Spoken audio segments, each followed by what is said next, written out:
Hello everyone, welcome back to my YouTube channel. आज हम करेंगे क्लास 11th की अकाउंटेंसी का चैप्टर नंबर 3 अकाउंटिंग प्रिंसिपल का टॉपिक अकाउंटिंग कंसेप्ट और असम्पशन का लेक्चर नंबर 3। इससे पिछली वीडियो में मैं आपको टोटल 6 पॉइंट तक करा चुका हूं। मैं आपको सजेस्ट करूंगा कि यदि अभी तक आपने मेरी पिछली वीडियो नहीं देखी है तो आप एक बार वो पिछली वीडियो देख लें। लिंक आपको इस वीडियो के डिस्क्रिप्शन में प्रोवाइड कर दिया जाएगा, नहीं तो आप मेरे चैनल के प्ले लिस्ट में जाएंगे तो वहाँ पे प्रॉपर ऑर्डर में आपको ये वीडियो अवेलेबल होगी। आज हम करेंगे पॉइंट नंबर 7, 8, 9 और 10। चलिए बिना देरी के शुरू करते हैं अपना आज का टॉपिक। तो पॉइंट नंबर 7 में कहा गया है, पॉइंट नंबर 7 जो है वो है रिवेन्यू रियलाइजेशन कंसेप्ट। इसमें क्या कहा गया है ये पढ़ते हैं।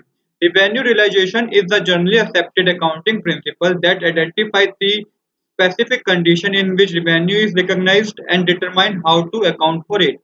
कहा गया है कि revenue realization concept एक जो है accounting principle है।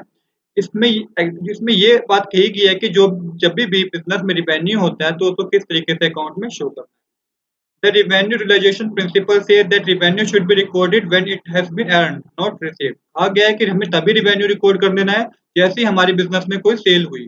जैसे हमारी बिजनेस में सेल हुई, हमें तभी उसको अपनी अकाउंट्स की बुक में रिकॉर्ड कर देना है। तब रिकॉर्ड नहीं करना कि जब हमें पैसा मिला। हो सकता है कि ये पैसा 2 महीने बाद मिले, उधार पे पर सेल हुई हो हमारी। तो इस कंसेप्ट में बेसिकली इसी चीज के बारे में बताया गया।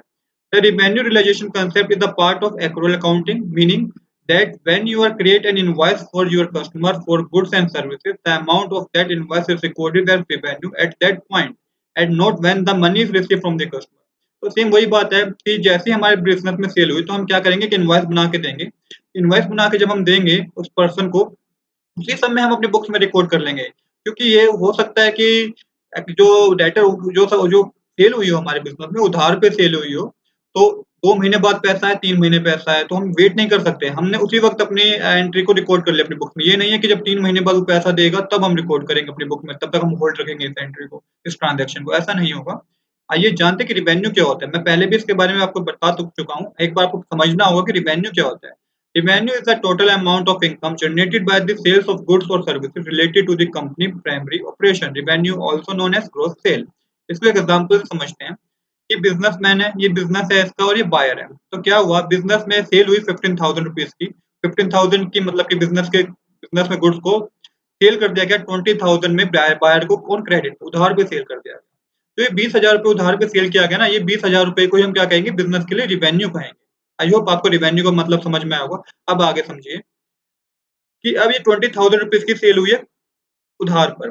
तो अब जैसे ही 15,000 रुपीज का गुड्स हमने बेचा 20,000 के ये उधार पर, मतलब 20,000 के अमाउंट पर, तो उसी समय 20,000 की एंट्री हम अपने अकाउंट में कर देंगे। ये नहीं करेंगे कि ये 2 महीने बाद पेमेंट देने जब आ रहे हैं तब इसके हम ट्रांजैक्शन कर रहे हैं, अभी हमने कोई ट्रांजैक्शन नहीं करी। नहीं, ऐसा नहीं होगा। हमें जैसे ही हमारी बिजनेस सेल हुई उसी वक्त आपको ट्रांजैक्शन करनी है। अब समझते हैं अपना पॉइंट नंबर 8 जो है मैचिंग कंसेप्ट। मैचिंग कंसेप्ट क्या कहता है, it follow from this that the revenue and expense incurred to earn this revenue must belong to the same accounting period.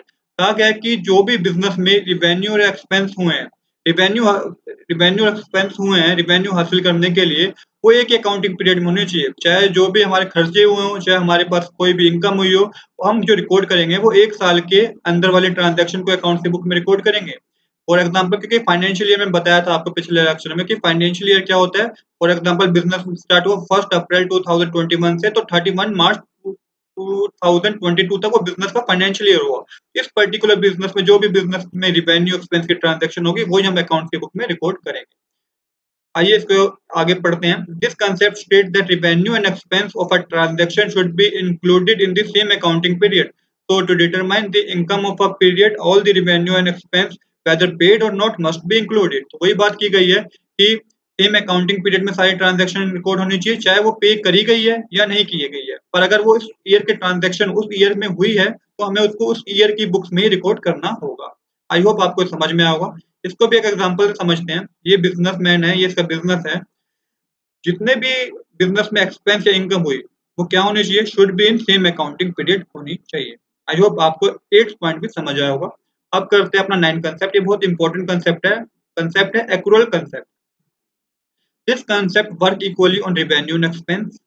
कहा गया है revenues recorded when sales are made or service are rendered whether the cash is received or not।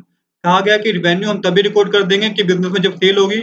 इससे कोई फर्क नहीं पड़ता कि cash हमें अभी रिसीव हुआ है या कैश हमें बाद में रिसीव होगा। एंट्री ट्रांजैक्शन तभी की तभी रिकॉर्ड कर दी जाएगी। अगली बात कही गई है कि expense are recorded in whether the cash is paid for them और नॉट। सेम वही बात बिजनेस के लिए अप्लाई होती है। जब बिजनेस ने किसी से परचेज करी, अब ये भी कोई मैटर नहीं है कि बिजनेस ने उधार में परचेज करी कि कैश में परचेज की। अगर उधार में परचेज की है तो ये उसी साल के करंट ईयर में आएगा जिस साल परचेज की गई होगी बिजनेस में। ऐसा नहीं है कि हमने उधार में परचेज की, पैसा हमने अगले साल पे किया तो हम इस एंट्री ट्रांजेक्शन अगले साल में डालेंगे। नहीं, ये उसी ईयर की अकाउंटिंग पीरियड में इन्वॉल्व होएगी। आगे कहा गया है to ascertain the true financial position of an enterprises all the expense and income are recorded whether actual cash has been paid received or not। कहा गया कि ट्रू फाइनेंशियल पोजीशन निकालने के लिए, पता करने के लिए कि बिजनेस की क्या है, ऑल एक्सपेंस एंड इनकम को रिकॉर्ड करना बहुत जरूरी है। चाहे वो पे की गई हो उस ईयर में, चाहे पे नहीं की गई हो, पर अगर ट्रांजेक्शन हुई है तो रिकॉर्ड कीजिए। इसको एग्जांपल समझिए कि फाइनेंशियल ईयर है 2020 और 2021। बिजनेसमैन है और ये बिजनेस है। बायर ने परचेज करी 20,000 रुपीज से गुड परचेज किए उधार पर, कहा कि मैं 29 मार्च को पेमेंट करूंगा। बिजनेस में जो 29 मार्च को परचेज सेल हुई है, मतलब 29 मार्च को बिजनेस ने सेल की है, बायर ने सेल की है 20,000 रुपीज के गुड्स की, और कहा है कि मैं पेमेंट जो करूंगा 30 अप्रैल 2021 में करूंगा। अब देखिए 29 मार्च को परचेज हुई, फाइनेंशियल ईयर चल रहा है 2020 टू 2021, तो ये भी 29 मार्च, अभी ये इस फाइनेंशियल ईयर के अंदर ही ट्रांजैक्शन हुई है, तो ये इस साल में रिकॉर्ड होगी। जब वो पेमेंट करेगा 30 अप्रैल 2021 को करेगा, तो वो नया फाइनेंशियल ईयर होगा। तो हम इस एंट्री को होल्ड नहीं कर सकते हैं कि हम भाई अगले साल की ट्रांजैक्शन में इसको दिखा देंगे, नहीं। क्योंकि ये जो हुई है ट्रांजैक्शन, ये पर्टिकुलर 2020 से 21 हुई है, तो इसको ट्रांजैक्शन 2020 से 2021 की बुक्स में दिखाना होगा हमें। आई होप आपको समझ में आया होगा कि एक्रूअल कंसेप्ट क्या होता है। अब करते हैं अपना लास्ट कंसेप्ट, जो कि बहुत सिंपल भी है, ऑब्जेक्टिव कंसेप्ट। क्या कह रहा है ऑब्जेक्टिव कंसेप्ट?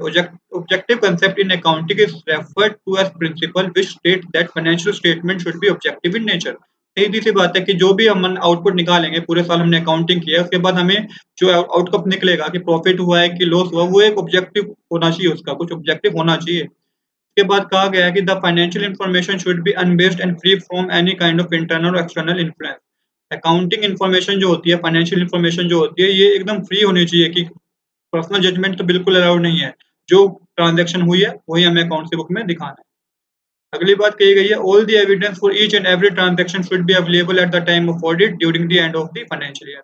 मैंने आपको बताया था कि जब बिजनेस रनिंग पे आ जाता है तो हर साल एक ऑडिट होता है, तो ऑडिट में चेक किया जाता है कि कोई ऐसी ट्रांजैक्शन तो नहीं हुई कि जो एज़ अ फ्रॉड दिखाई गई हो। तो मतलब ये कहा गया है कि पूरी transaction as per the record होनी चाहिए, जो ट्रांजैक्शन हुई उसका रिकॉर्ड होना चाहिए बिज़नेस में। तो दोस्तों आज के लिए इतना ही। I hope you like this video. If you like this video please do subscribe this channel. Thanks for watching.